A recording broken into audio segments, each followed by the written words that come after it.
on leveraging education, research, and research partnerships. I am Rachel Anderson with the Data Quality Campaign, and thank you so much for joining today's conversation on using evidence in education, and as a part of that, thinking about how to create and improve partnerships between education practitioners, policymakers, and researchers. We are going to kick off today with some resources and best practice considerations from Data Quality Campaign and our co-hosts at CCSSO, as well as from the Department of Education. Before we go to a conversation with a couple of state practitioners and researchers who can tell us a little bit more about what this work looks like on the ground. A few logistic notes as we get started. First, we'll be recording today's webinar, so if you would like to listen to this again later or have any colleagues who aren't able to join this afternoon, this will be made available online for future listening. We'll also be sending an email with links to all of the resources you'll hear about today. Fortunately, we have a lot of guides, resources, and best practices to share. Don't worry about trying to capture all of the links that you see right now. We will send everything out in a follow-up email. If you are listening to this webinar after the fact and would also like to get that webinar with all of the resources, please just reach out to me, Rachel Anderson, at the Data Quality Campaign anytime, and we'll be happy to share those.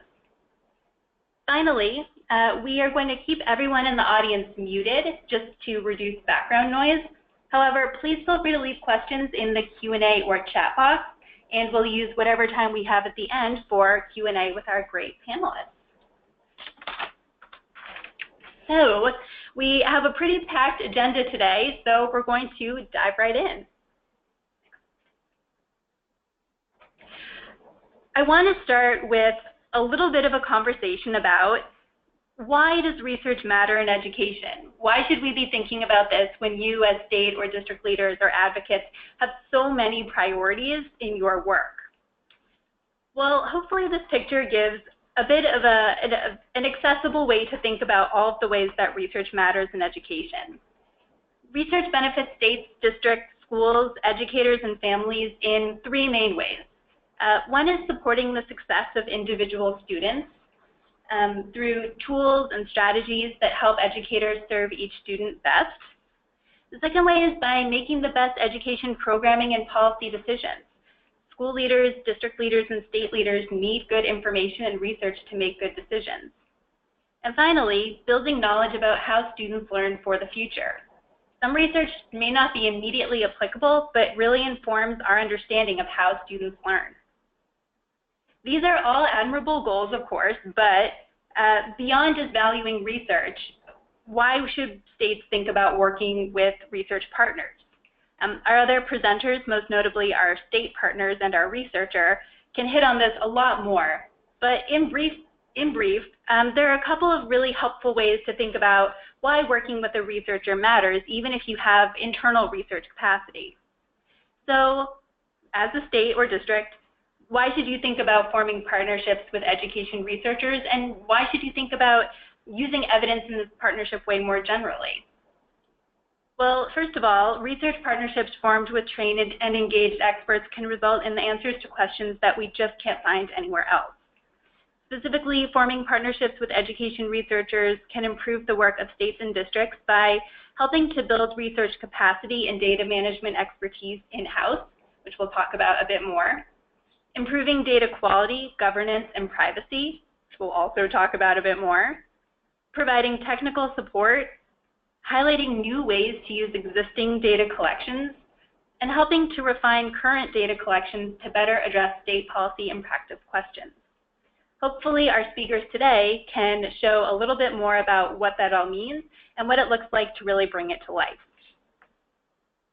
Today, with all of our presenters, we're going to talk about best practices for using evidence to improve education and for making education research practice partnerships. And we'll do all of that within sort of the context of ESSA and some of the things that you as state leaders might be thinking about there. So to get us started, I want to highlight one DQC resource, which can hopefully provide some helpful considerations and framing for you no matter what kind of research or research partnership activities you and your state are thinking about. We worked with a working group of education researchers, advocates, state and district representatives to help articulate what are the 8 things you need to be thinking about when you work with researchers, whether you are looking at a formal long-term partnership or maybe a network of community improvement or something a little bit less formal or more short-term. I really want to highlight these 8 considerations that should apply regardless. Then we'll turn it over to Ed and CCSSO to share some more specific resources and best practices. The first thing that really makes education research partnerships work is relationship building and creating a vision. This can seem so obvious, but it's so often overlooked. And I know this is something our other panelists can speak to. A shared vision for the partnership to support effective collaboration to design, conduct, interpret, and use research to inform decision-making is so critical. The next key consideration is data governance. If you have read or heard anything from Data Quality Campaign before, this will not sound new. But really, anytime you're dealing with research or data and how you want to use data across agencies or across a partnership with a researcher, data governance is key. Data governance here really just means a structure for using data effectively and for granting researcher access to data in a consistent, accountable, transparent, and secure way. The next consideration is data sharing agreements. This is one that can vary tremendously depending on how formal your collaboration with researchers are or the level of data or individual data that is needed. But as you'll see in the resource, which again we will share in an email after this webinar, we've articulated some key considerations and questions that can help you create a really strong data sharing agreement. Next, data quality. Sometimes data quality can feel like a barrier to good research when states or districts have questions or concerns about the quality of their data, but often research partnerships are actually a way where researchers can help improve data quality or even better understand the quality of the data that states or districts have. Complete, accurate, and timely data to help ensure that research results in the creation of trustworthy, actionable findings to inform good policy and practice decisions is critical, and far from being a barrier to good research work, thinking about data quality with a researcher can actually improve it. Next up, public engagement and communication. Again, if you are a longtime DQC fan, this should sound pretty familiar.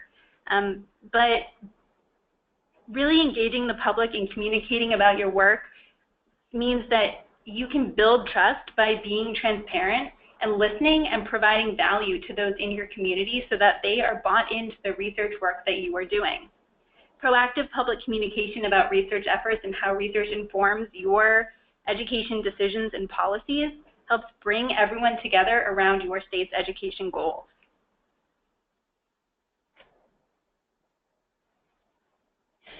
Privacy and security goes without saying. Robust and transparent privacy and security safeguards protect privacy without unnecessarily limiting research. Data privacy and security are always part of effective data use. They're not an add-on. They're part of using data well and doing effective research. And again, our resource has some more specific tips on ways that you can think about protecting privacy when working with researchers. Next up, analysis, reporting, and use. It's easy to think of reporting and use of data as separate from a research project or something to consider after research is done. But in fact, reporting processes that help make research findings immediately actionable and applicable to policy and practice are a really important component of any research plan. And again, our resource can help you think through what you want to do with your research and how to plan ahead for making that happen. Finally, capacity building. It can be easy to think of research partnerships as a replacement for internal capacity of state or district agencies, but partners should actually help to grow your expertise and bandwidth to do more research yourself and in partnership. Again, this is something that our other panelists can speak to with real great perspective. So you may be thinking about partnerships and research and evidence more generally in the context of ESSA implementation. And hopefully these considerations will be relevant as you think through some of your state planning on that. Now I'd like to turn us over to our friends at the U.S. Department of Education and then CCSSO to learn more about how research in ESSA and the evidence-based tiers of ESSA can help support your state's education goals. And then ask CCSSO to help share how to bring all these ideas of research, ESSA, and research practice partnerships together. So first, I will turn things over to Victoria Hammer, Jenn Bell-Ellwanger, and Michael Fong at the Department of Education to share some of their resources on evidence and ESSA. Great. Thank you so much, Rachel. This is Jenn Bell-Ellwanger, and I first want to thank Rachel at the Data Quality Campaign and our colleagues at CCSSO for inviting us to collaborate on this webinar. And I think, Rachel, you set this up so nicely for the rest of the session, so thank you. So as I mentioned, I am from the U.S. Department of Education, and I am the Director of the Policy and Program Studies Service in the Office of Planning, Evaluation, and Policy Development. I am here with my colleagues, Victoria Hammer and Michael Fong. We know that there are many working to support states and districts move forward in implementing the Every Student Succeeds Act, or ESSA, and we are glad to be partners in this. ESSA provides a wonderful opportunity for states and districts to tailor strategies, interventions, and practices to meet the needs of their students in their own context and targeted to their specific needs. To support this hard work, we at the department wanted to share some resources we have made available. We believe that these resources can help strengthen or inform partnerships between states and districts and researchers. We're going to flip on to the next slide. And so we will, throughout this presentation, provide links to the resources we are going to share. And our contact information was just shown on that last slide. And if you have any questions or need anything, you can always email us directly. And you'll see it up here. Thanks so much. And then moving forward, I'm going to turn now to my colleague, Michael Fong, if he was able to jump on. And if not, Victoria Hammer is going to pick it up to talk about a series of briefs on high school strategies to help ensure that all students graduate high school, college, or career ready. Great. Thank you so much, Jen, and good afternoon, everyone. The department is pleased to announce that we have information for educators on what high schools are doing to keep students in school and on track for graduation, particularly for students who are at risk of dropping out. We sponsored a survey of over 2,000 high school principals, a national survey of high school principals, and to help you digest the information, we developed a series of issue briefs highlighting these results. We include information about the types of strategies schools use, the percentage of students participating, how often the students participate, whether it's delivered online, in person, or in combination, and so forth. This is one way for educators to benchmark their graduation strategies with other schools around the nation. In all of our briefs, we also drill down a bit and present results by school characteristics, such as school poverty, school size, for example, for easier comparison. The department has released 10 briefs since the beginning of the year, and these topics fall under broad categories such as academic programs, student support strategies, connections between careers and schools, and making use of data to help students succeed. And we have briefs available on the following range of topics that are listed here. Back to the previous slide, thank you. I'll highlight just one as an example. The brief on mentoring is about pairing high school students with mentors to provide students with supportive relationships to address their academic needs and to motivate students to achieve their goals. There's evidence that suggests programs that provide high school students with mentors may help students stay in school. Our data show that only 1/3 of all high schools provided mentors to students, and an estimated 10% of students had a mentor in high school. Next slide, please. You can read all about this and more by clicking on our website listed on this page. And now I'm going to turn back to Jenn to discuss some resources around evidence. Great, thank you, Michael. Last September, we also published, or actually it's a year ago now, a short document entitled Using Evidence to Strengthen Education Investments. And hopefully many of you have already seen that guidance document, but it was produced to help states and districts think through the use of evidence to help achieve the greatest impact and return on investment for our students. We have received very positive feedback on this resource, with some states commenting particularly on the user-friendly format and content. So we wanted to make sure that you knew it was available and to show you where it is located on our website. At the heart of the document is the cycle or framework for using data and evidence to strengthen the work in classroom, schools, and districts. And here you'll see that cycle coming up right now. And the cycle includes identifying local needs, selecting relevant evidence-based interventions, planning for implementation, actually implementing, and then examining and reflecting. The document breaks down each of these phases a bit to provide considerations during each phase.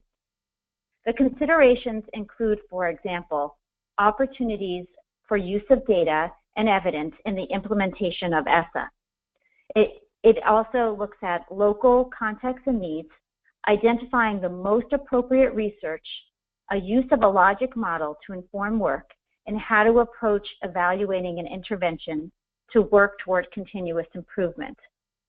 While that sounds like a lot, the document is actually very short and practical, very much a how-to that will help to support systematic and thoughtful use of data and evidence in the work that happens every day in classrooms, schools, and districts. To help you untangle the types of evidence, the next slide shares a resource that summarizes the different levels of evidence.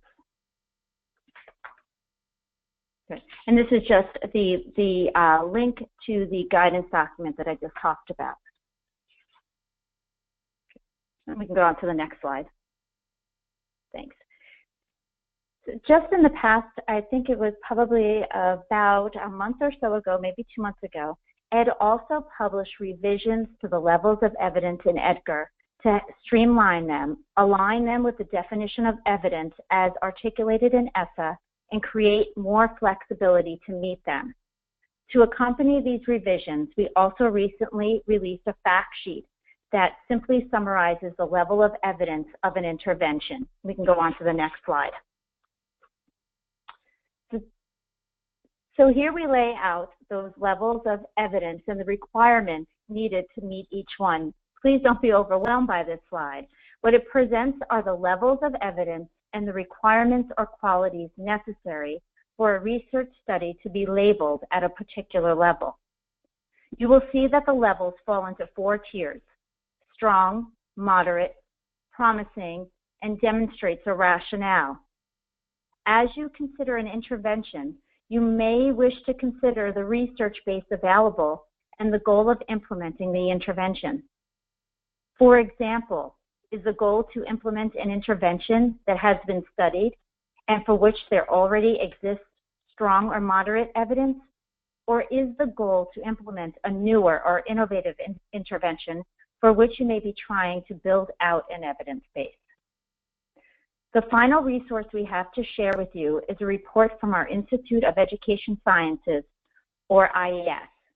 As Victoria will explain, these publications from IES will help you navigate evidence levels available for research on a particular intervention. Thank you. On to you, Victoria. Thank you, Jenn. Just the last slide before we begin talking about this final resource showed you where you could access that helpful guidance document that Jenn just talked about. Here it is right here, available on our website, along with some other technical assistance resources. So for the last document we'd like to share with you today from the Department of Education, it's a resource that we want to make you aware of, and it relates to the high school briefs that Michael first talked about earlier. So specifically, the Institute of Education Sciences, or IES, at the department has released what is called a practice guide that focuses on strategies to help prevent students from dropping out of high school. And here you can see the cover of that document on your screen. And this document, like all IES practice guides and intervention reports, helpfully summarizes the existing research on a particular topic in an easily accessible format so that teachers and other school and district staff can apply to their own students and context the interventions that the research presents. The guides and reports also indicate the level of evidence that Jenn just described, so they indicate the level of evidence on the research studies that they include. So you can have a good understanding of what level of evidence an intervention has that's being presented in the documents. And finally, just for the last slide, like we have done throughout, we hope that's helpful to you, we've provided the link to where you can access the document. So at this link, you can access this particular practice guide on trying to prevent dropouts. And also, though, please be aware that you can find many useful practice guides and intervention reports available on the IES website that we think would be very helpful to you as you work with your research partners as you move forward here implementing the ESSA. So right now, I'm going to turn the webinar over, I believe, to Dani from CCSSO.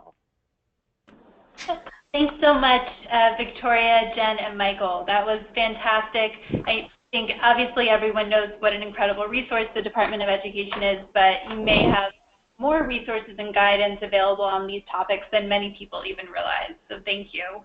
And you are right, we are now going to Dani Steuber from CCSSO. Now that we've talked a little bit about why research and why research partnerships, and then heard a little bit on the other side about evidence use more generally, and especially as it relates to ESSA, Dani will give us a little bit of information to tie it all together on how states can be thinking about research, research partnerships, and ESSA. Take it away, Dani. Sure. Thanks, Rachel, and thank you to the Data Quality Campaign for suggesting that we organize this webinar today. So back in July, we released a paper, Advancing School Improvement in SEAs Through Research Practice Partnerships.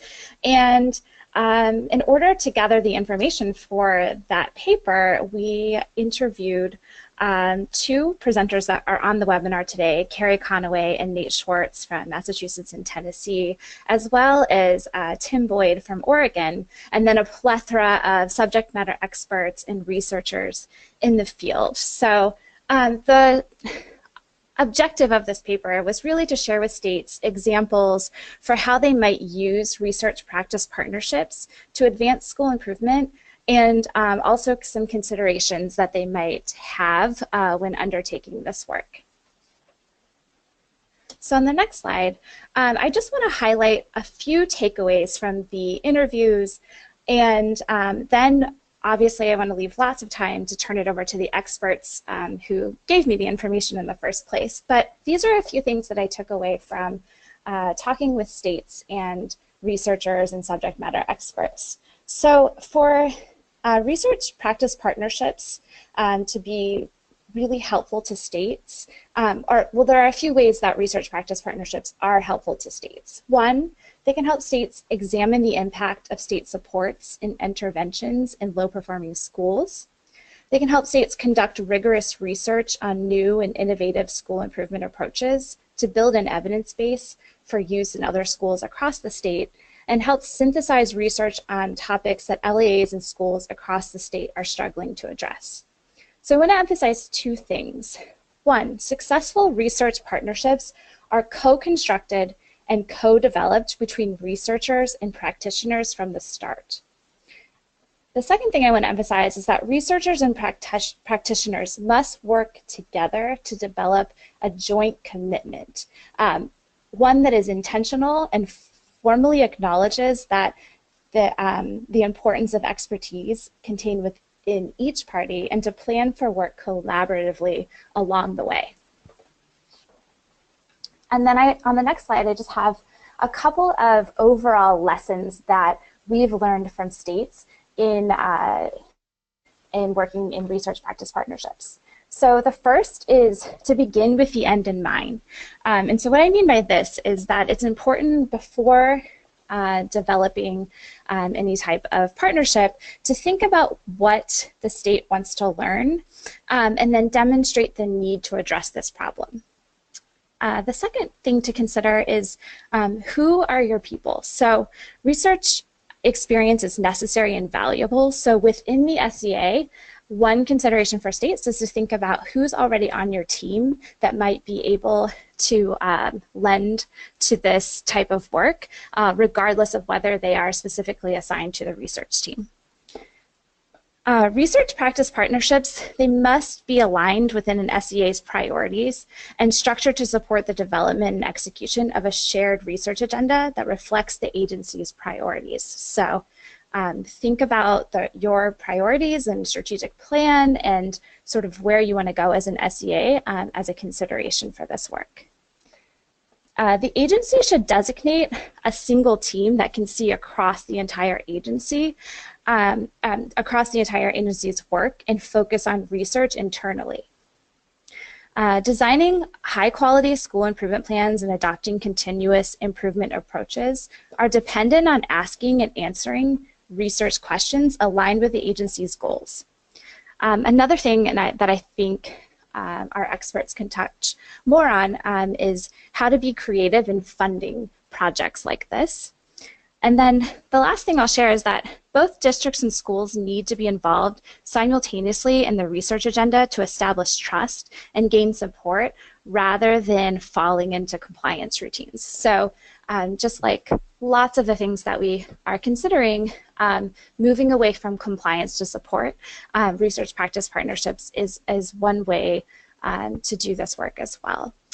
So I went as quickly as possible because I wanted to leave plenty of time for those that have actually put these ideas into practice to share more. So I'm going to turn it back over to Rachel, who will then introduce the next presenter. Thank you so much, Dani. That's incredibly helpful. Obviously, CCSSO has been doing incredible work on all of these topics of evidence use, partnerships, and of course implementing ESSA for so long. So these are just tremendous best practices and lessons learned from a really interesting panel of folks from the field. So thank you. We will now go to our practitioners. Hopefully hearing about these resources and best practices gives you some good guidance and some real things to think about as you think about research and partnerships in your own state. But of course, there's nothing like hearing from those actually doing the work. So I will introduce our practitioners and researcher now. Then I'll get us started with some questions, but if you listening have any questions, please type them into the chat or Q&A box, and we'll hopefully have time to go to some questions from the audience as well. So I am joined now by three fantastic practitioners and researchers. We have Carrie Conaway, who's the Chief Research and Strategy Officer at the Massachusetts Department of Elementary and Secondary Education. We have Nate Schwartz, who is the Chief Research and Strategy Officer of the Tennessee Department of Education. And we have Lynn Woodworth, who is a quantitative research analyst from the Center for Research on Education Outcomes, known as CREDO, at Stanford University. All three of these folks are really leaders in the field of using evidence to inform education decision-making and working in partnership between practitioners and researchers. So let's dive right in. Carrie and Nate, can you kick us off by briefly describing your shops and how you interact with researchers?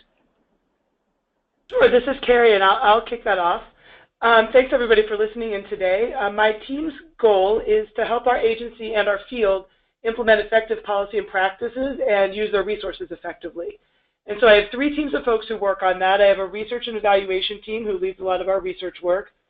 I have a strategic planning and implementation team who helps use that research and other data to inform our strategic planning internally.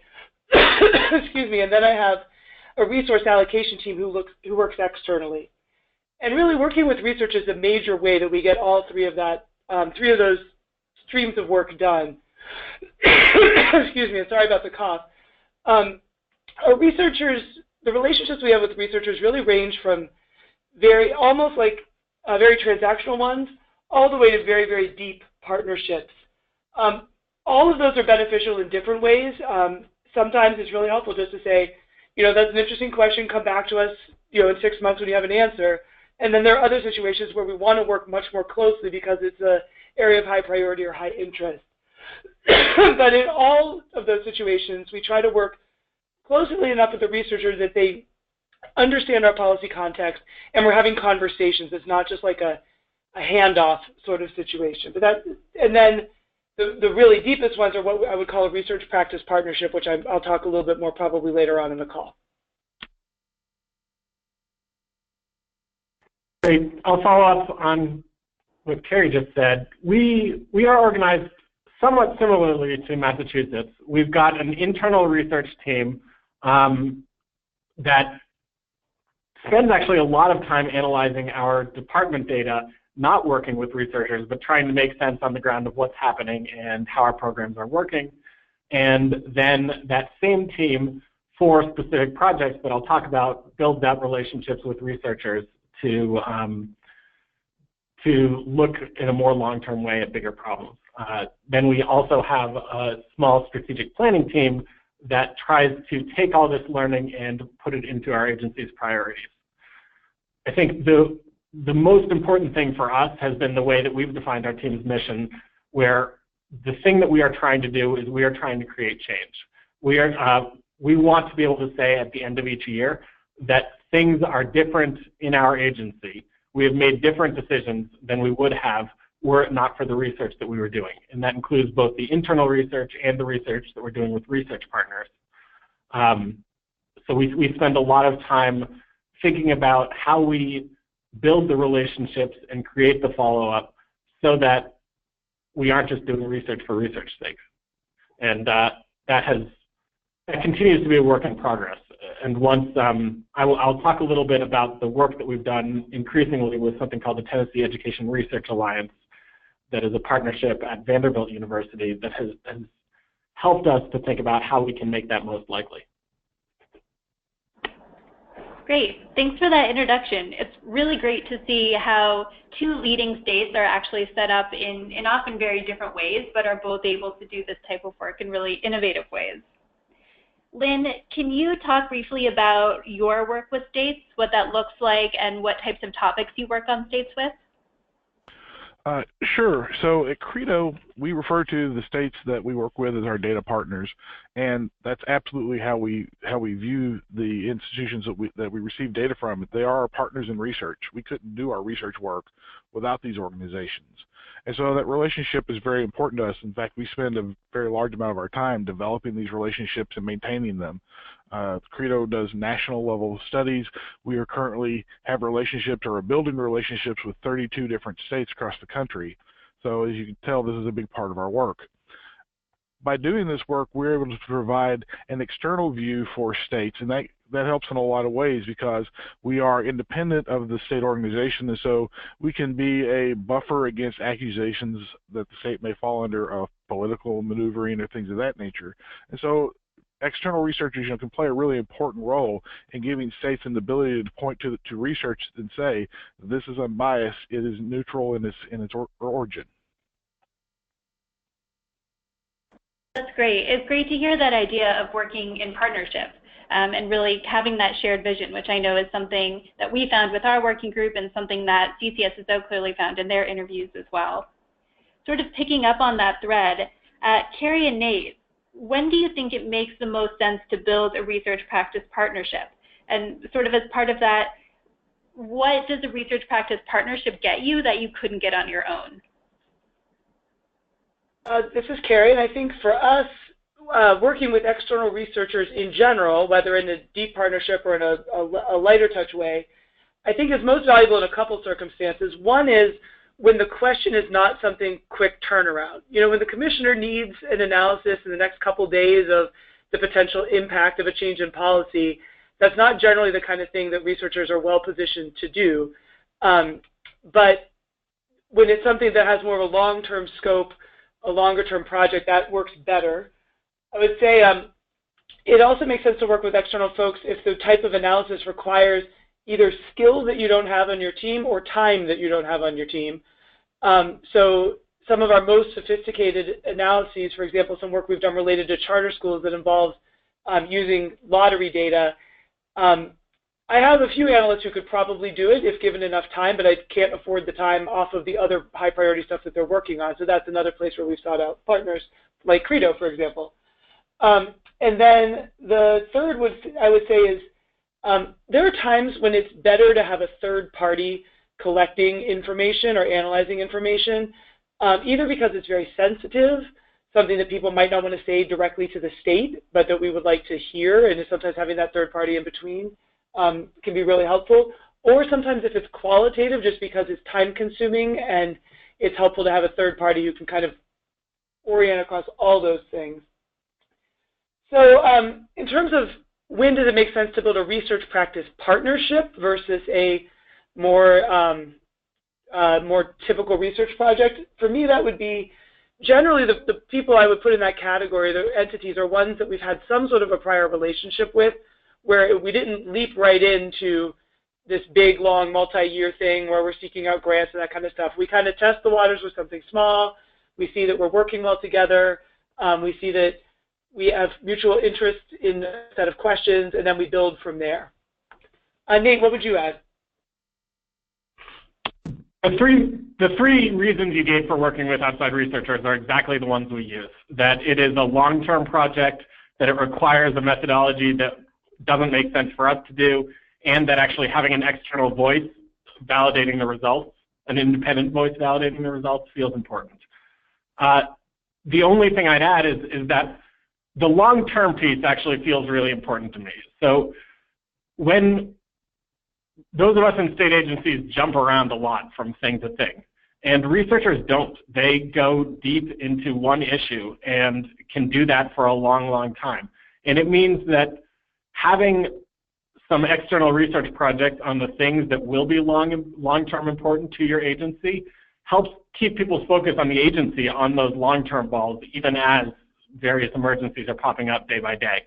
And I think that piece is really useful and not always thought of as a function of the researchers, but if you set up the right research partnership, that partnership can help make sure that you and your agency are staying focused on the things, like that little matrix of urgent versus important. You're staying focused on the things that are important, even if they don't feel urgent to people within the agency. Great point, thank you. Carrie, going back to your comments on when it makes sense to build a research partnership, what makes a research practice partnerships most successful? I think the most important thing is that they're answering a really important question for policy. Could be how to get better results in your turnaround schools, how to improve your teacher preparation and licensure policies, the impact of charter schools. Those are things that are not nice to have, things that are need to have. But then beyond that, I think building a strong relationship is really important. That's what differentiates to me the ones I would characterize as true partnerships versus sort of the more typical research projects. The folks in those partnerships come to feel like part of our team. I interact with them a lot. It's not just around a particular report, but I'll be emailing them and say, hey, could you, run a quick set of numbers? One of my colleagues wants that broken down by, some subgroup we didn't look at. Or they are calling me and saying, hey, we're going to be presenting at a conference. Can you come share the policymaker perspective on this research that we did? It's not like a contract and a scope of work. It's a relationship. It's really like a marriage. It's like you can work through sticky issues together because you've got a long-term relationship in mind. And then I guess the last thing I'd say is that resources obviously matter. I mean, that's in part financial. It's always nice to have some money to pay for this kind of stuff. But I actually think the most important resource is time. I think investing that time in building a relationship and into things like providing data, policy context, data sharing agreements, all those things we talked about earlier in the webinar are really important for the long-term success. You can't just sort of try to minimize the amount of effort you're putting in with the research and be like, oh, yeah, see you later, and then hope you're not going to get something out of it that's likely to actually affect change, as Nate was talking about. Thanks. Those are three really great takeaways and ways for states to think about the value there. that burning policy question, a strong relationship between the researchers and policymakers, and the resources, especially time, to get it done. On that note, I'd like to shift for just a moment to the researcher perspective. Lynn, from your perspective and work at Credo, what makes research practice partnerships most successful? And as part of that, we've just gotten a comment about the importance of continuity over time, which I know is something that you think about in your partnerships a lot as well. So what makes a research partnership work on your end and work over time?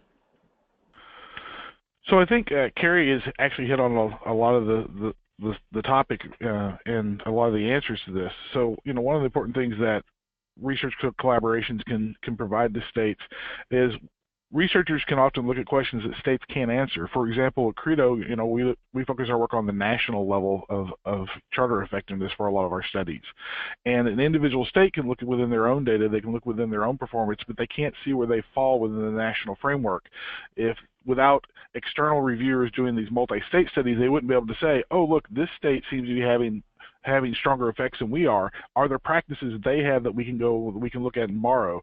So that type of information can only be answered through these larger collaborations with multiple states working together. Also, an important thing is, both Carrie and Nate mentioned, is one of the biggest resources is limitations on time. So having additional external researchers working on questions allows there to be more questions asked, more questions answered, because the simple reality is everyone has restricted funds, everyone is limited on how much time they can spend on research. And then the third point I would make is, for a lot of states, it's really nice for them to have the connection to an external researcher, because it gives them a second set of eyes looking at their data. It gives them a second review. I know at Credo we put all the data we receive through quality assurance checks, and we've actually found things where we found problems within the data. We're able to go back to the state and say, hey, you might want to look at this. This looks a little funny to us. And states have realized that maybe there was an error in the way the scale scores were computed or something of that nature. And then they can go back and get these corrected and therefore get their own data corrected on their end. So I think there's some real pluses to both sides of a relationship with a good partnership. Thank you. Yeah, I think that's exactly right. It's so clear that there are real pluses on both sides to these types of partnerships. However, just because the benefits are clear doesn't mean that there aren't some challenges along the way. Nate, could you talk a little bit about some of the challenges that you have faced that maybe others on the call could learn from? Sure. And I want to say we're very much a work in progress here. But my big takeaway from a few years of doing this work is that it is pretty easy to get research done, meaning that there are always researchers out there, whether they're grad students, whether they are research firms that will want to go in, try to find some funding with a state agency and get a project done. Making research matter to the state agencies feels really, really hard. And that's not because the researchers don't care about making the research matter. That's actually not what I'm saying at all. It's because making it matter takes a tremendous commitment from the agency itself. And we have found that we've taken a lot of wrong turns over the last few years and found it hard to make that commitment, right? Meaning that you on the agency end need to be willing to put in lots of time toward building the relationships, but also thinking through why this stuff matters, how it connects to all the other things you're doing. The program staff that are involved need to be incredibly integrated into this project. Otherwise, they're doing one thing, and every now and then a researcher will show up with some findings that say something else, and those two things won't feel aligned at all. And then third, somehow these projects need to build coherence, or need to be coherent across projects. So if you're doing a few things looking at elementary reading or teacher evaluation or whatever it is, those things need to speak to each other. And all of that has been a struggle for us. And I could name research project after research project that we've started up over the last few years where we haven't done one piece of that well enough. And because of that, the research has gone on in some way, but it's been ignored by our agency, or we just haven't known how to use it, even if we didn't want to ignore it. And so the struggles that we had with that have caused us to try to come up with a new system for making this work. And that system is what I briefly referred to a few moments ago. It's the Tennessee Education Research Alliance, where we have created a partnership at Vanderbilt University where we actually have an organization that is thinking across the external research partnerships that we have and trying to become the deep research partner that will help us make sure that day to day we are integrating these results into our practice. And so that means that we have multiple research studies taking place on single topics. For example, they have about 3 or 4 studies going on around school turnaround, school improvement in Tennessee, but the staff at the Tennessee Education Research Alliance are thinking across those studies, pulling the researchers together, and then helping us as a department think about, so what do all of these different studies that are looking at different aspects of your school improvement policies tell us about what you might do going forward? And then we have our program staff in pretty constant conversation with those people, with the researchers and with the staff at the Tennessee Education Research Alliance to make sure that we are drawing the right lessons from this work and figuring out what this means for our own practice. And that's taken a long time to start to get to that model. We're still, as I said, still trying to figure it out, but I think that in the long run it's going to make it easier for us to be able to do a lot of good research rather than a scattered set of studies, some of which feel helpful some of the time. That's great, and actually that's a perfect segue into one of the questions that we received from the audience, which was about picking up on your point of sort of making it matter to the district and finding a way to enact the findings. So for you and also for Carrie and for Lynn, when you find that something works, how do you go about making a change based on that, and also disseminating the fact that it worked to other districts in your state or even to other states? How do you spread the word?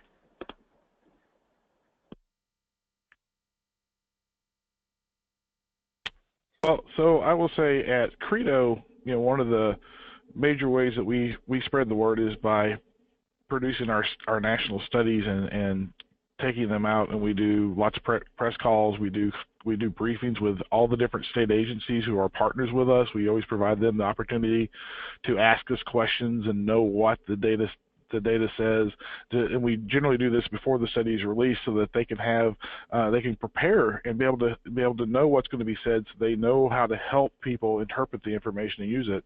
Another thing that we do at Credo is we really focus on making sure that our reports are produced for lay readers. We use the same methods and statistics as the research that you see in journals, but we don't report it in that language. So we make sure to include it in terms that people without a PhD can understand, because it's really important for people who are going to use this data to be able to understand it.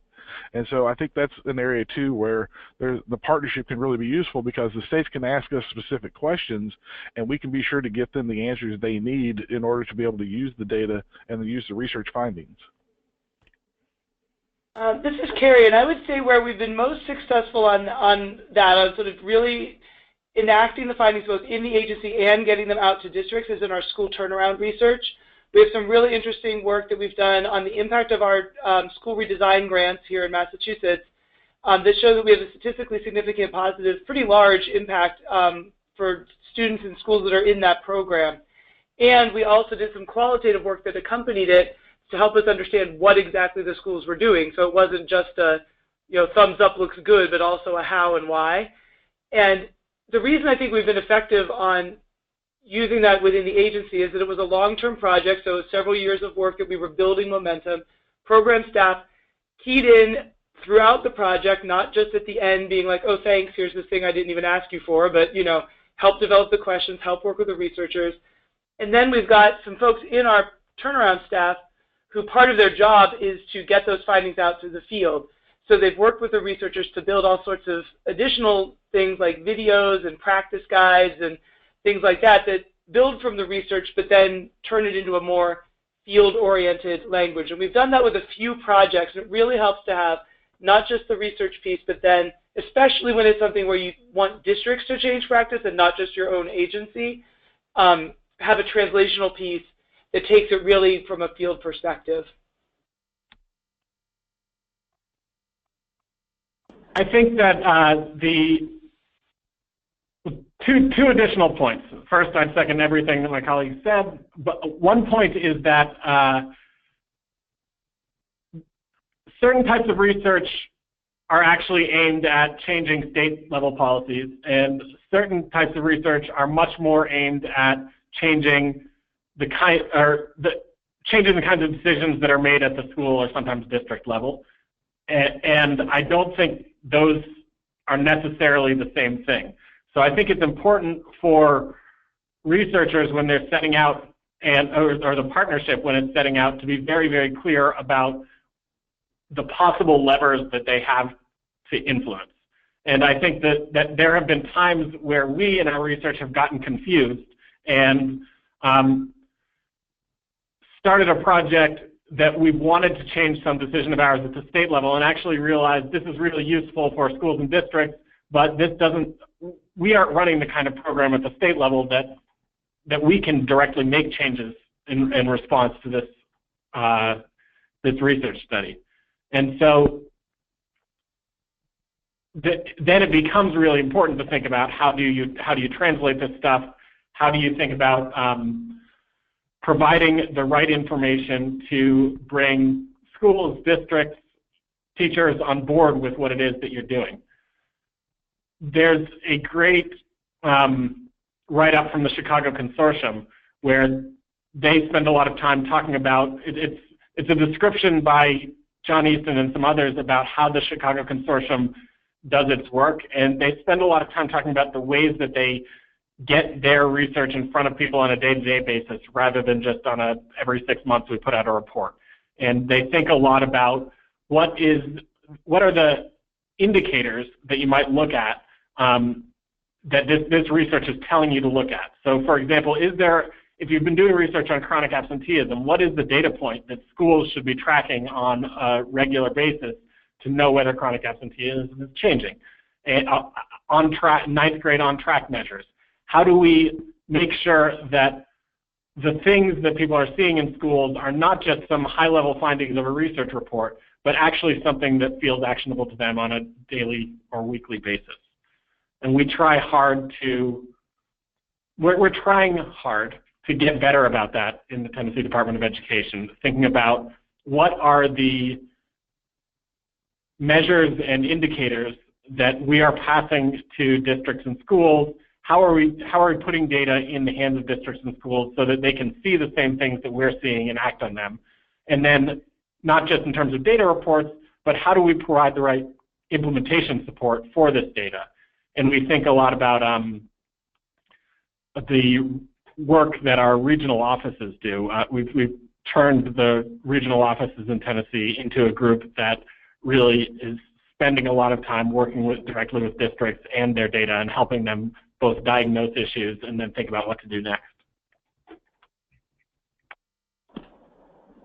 That's great, thank you. And I think that actually segues again into another area of questions that we've been getting from folks on the call, which is especially moving from research into dissemination, but also more broadly, how do you guys think about funding? And this is something that Dani brought up earlier and something that judging from the questions and comments we're receiving is on a lot of folks' minds. How do you think about getting the funding maybe from creative sources for this type of work, both to do the research but then also to disseminate it? I have some opinions here. I'll jump in. So number one, and this actually is I think a difference between the Massachusetts model and the Tennessee model. So in Massachusetts, I believe, and Carrie should tell me if this is right, they actually pay for a lot of external research. We don't in Tennessee, for the most part.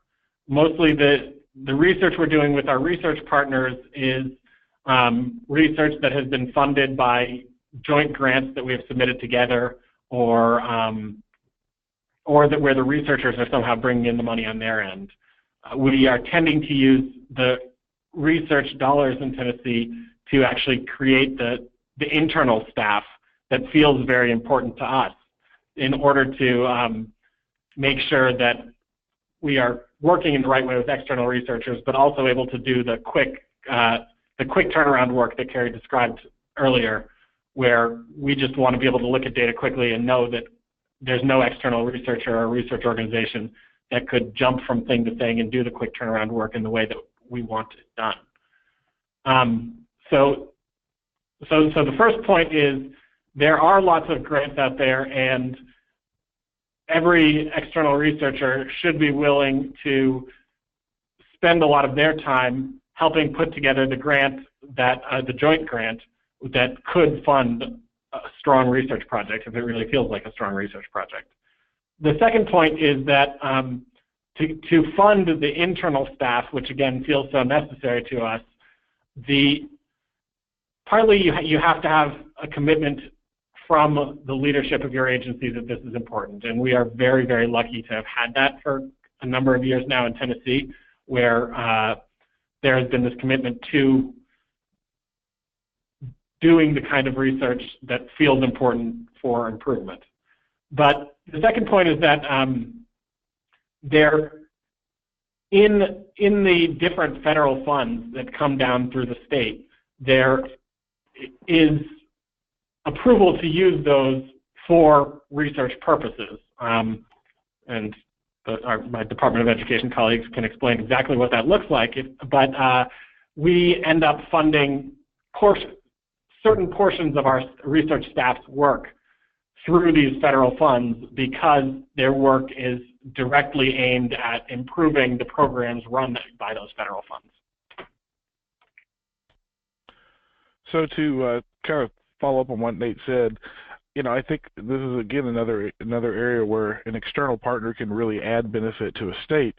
A lot of the states, have a limited amount of resources, and so they can't always ask all the questions they would like to ask. When you have external research partners who are going out and getting that funding themselves for a particular study, then it provides the opportunity for the state to get some questions answered that they otherwise wouldn't be able to do under their own budget, especially when the state goes through the research questions with the researcher and helps develop the questions, and the researchers include things like state breakouts so the states can see not only the overall national impact, but what is the impact within my state? What is the impact within the group of students that I have the most interest in? So yeah, I think these partnerships can really add to the amount of research that goes on and help ease some of the funding concerns that some states have. And this is Carrie.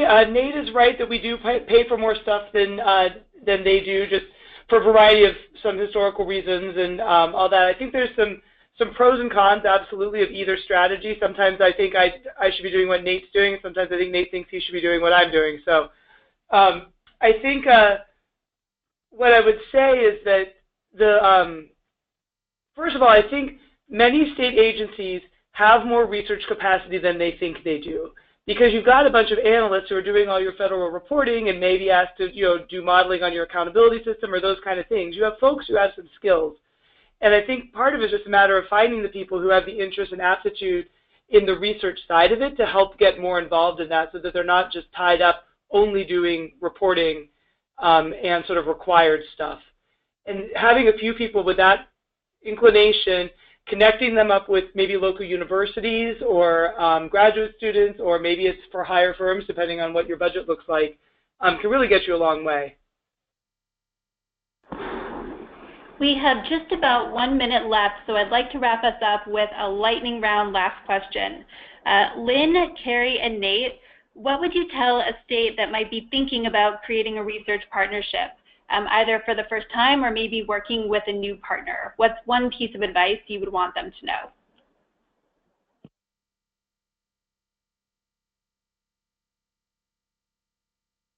This is Carrie. Always happy to go first.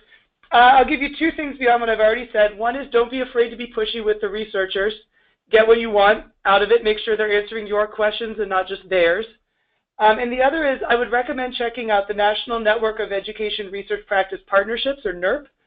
They offer a lot of tools and resources to help people get started. They can help connect you with other research partnerships, maybe looking at topics that you're interested in.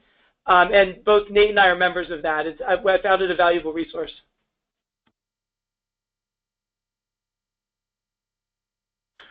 So this is Lynn. I would say one of the key things is know who you're working with. Look at the history of work that a organization or individual has done. It's always, I think, better for states when they have the more confidence if they can use an organization that has a IRB, an institutional review board, who's looking at the studies and can say, yes, the study meets ethical standards, yes, the study meets technical standards, things of that nature. So I think it is very important for part of the partnership to know everyone involved. At the same time, I think it's also important to understand that the external researchers, as Carrie said, they have questions they're looking for. They want to answer questions that you're interested in as well. But as we've talked about before, there are limited budgets across the board, and unfortunately, you can't add every question that everyone's interested in when you're working with, let's say, 10, 12, 15 partners. This is Nate. First, I'd say that this is one of Carrie and my favorite topics to discuss. So if you are thinking of going this direction, give us a call, and we'd like to talk. Yes, I agree. Happy to talk with you. The second thing is, I'd have a serious conversation with the people that you're thinking of partnering with about the project, where you guys actually go back and forth and try to play around with ideas about, if you found this, what might we change? If the study played out this way, what would our takeaways be? What would you recommend that we do? And if the partner can't have that kind of conversation in a way that feels really productive to you and feels like it matches your vision for the kind of work that you'd like to get out, they probably aren't the right partner for you. Great practical advice all around. It's the perfect way to end. Thank you so much. I'm sorry we didn't have a chance to get to all of the questions and comments that people shared, but thank you so much for participating. Again, as a last reminder, we are going to send out a follow-up email with all of the links that folks shared and mentioned today.